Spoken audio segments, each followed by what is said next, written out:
President Obama spent his time at the National Prayer Breakfast today lecturing Christians. Watch this. We see ISIL, a brutal, vicious death cult that, in the name of religion, carries out unspeakable acts of barbarism, terrorizing religious minorities like the Yazidis, subjecting women to rape as a weapon of war, and claiming the mantle of religious authority for such actions. And lest we get on our high horse and think this is unique to some other place, remember that during the Crusades and the Inquisition, people committed terrible deeds in the name of Christ. In our home country, slavery and Jim Crow all too often was justified in the name of Christ. So this is not unique to one group or one religion. There is a tendency in us, a sinful tendency that can pervert and distort our faith. Talk about high horse. This from a man who refuses to use the term radical Islam. Here now with reaction, nationally syndicated radio talk show host, I call him the great one, Mark Levin, is with us. You talk about moral relativism, Mark, the terrible deeds in the name of Christ. He can't even say the Islamic State is ISIS. Would he ever say the terrible deeds committed in the name of Muhammad? Could you ever hear those words coming out of his mouth? No, we won't. This man is a nihilist and a narcissist and an extremist, and I would like to suggest that, Mr. Obama, here's a suggestion for you as the leader of the United States.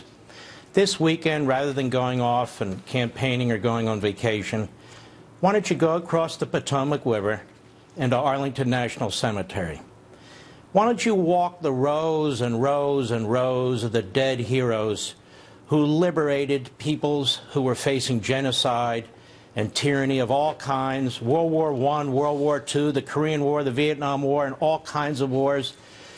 Those young men, if you look at those headstones, the overwhelming majority, all religions, but the overwhelming majority, Mr. Obama, are Christians.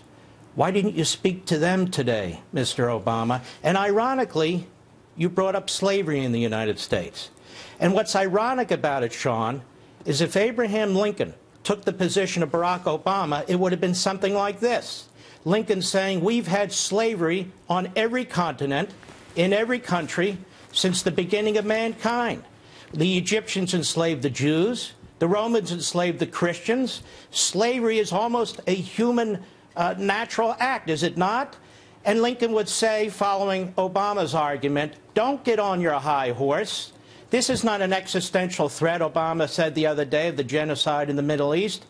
And Lincoln might say, why in the world would I send hundreds of thousands of men to their death to end slavery? What Obama is saying and doing is the lowest of the low now.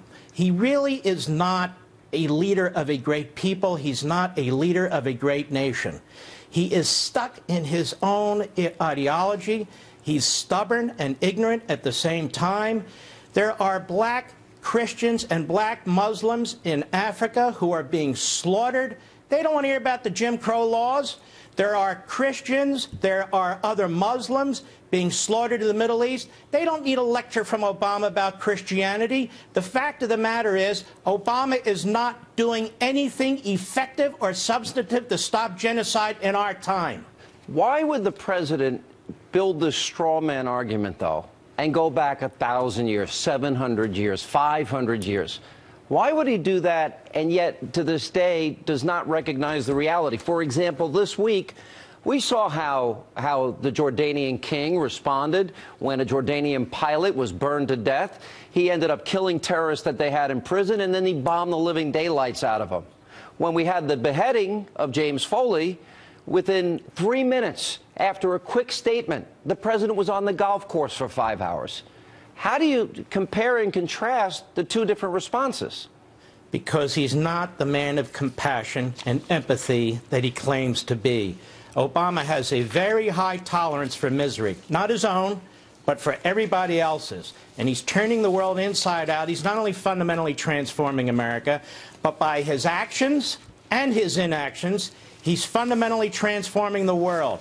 And what we now have is tyranny on the rise, genocide on the rise. Our allies are looking over their shoulders. They do not trust us to back them up, and they are right. At the same time, the enemy is on the rise. We are gunning our military, and our borders are open. It's exactly what I said. We're dealing with nihilism, we're dealing with narcissism, and we're dealing with extremism, and that equals Obama. All right, so the president's mysterious reluctance and resistance to even mention radical Islamists, radical Islam. The Islamic State is not Islamic, he says. He keeps saying this has nothing to do. 99.9% of Muslims are good people. Well, I'm looking at Muslim countries like Afghanistan and Iraq and Saudi Arabia and the Sudan and Pakistan, and we see oppression of women and human rights there. So somehow there's a disconnect. I don't think he'd ever talk about the terrible deeds done in the name of Muhammad. So what is this world view that he is using, that he sees here? Look, I'm not a psychiatrist or a psychologist, and I even think the best of them couldn't figure him out completely. But listen to how ludicrous his argument is. We were at war with the Third Reich. The Third Reich was Germany. The Nazis were German. Every German in the world wasn't a Nazi. We had American Germans who fought against Hitler, but we still called them German Nazis, the Third Reich in Germany. This is a hang-up Obama has. The problem is, if he were in a left-wing Ivy League classroom as an adjunct professor spewing this stuff, that would be one thing. The problem is he's commander-in-chief, and he's actually implementing this thoughtlessness, this idiocy, or he's not implementing anything at all. The whole world, the free world, is praying to God we can get through the next 2 years and get through this. One other thing, Obama's speech today sent two messages. One to our enemies, that this is not a serious man, they are gut-laughing, and one to all those people who are suffering, whose families are being slaughtered, that they cannot count on the President of the United States for help. All right, let me show you two maps. Savannah Guthrie, during the Super Bowl, interviewed the president and talked about how his strategy is not working. The president vehemently denied it, but there you can see it on the map, the increase in ISIS-controlled territories and the battle for both big cities and small, and the control that they've taken. Then we look at radical Islam in January 2015, and it's worldwide influence now, all around the world. The president denied that advancement as well. If America doesn't lead, are we going to count on the Jordanians? Are we going to count on Middle Eastern countries to take up this battle, this fight? Don't we need America to be fully engaged to actually win this war against modern fascism in our time?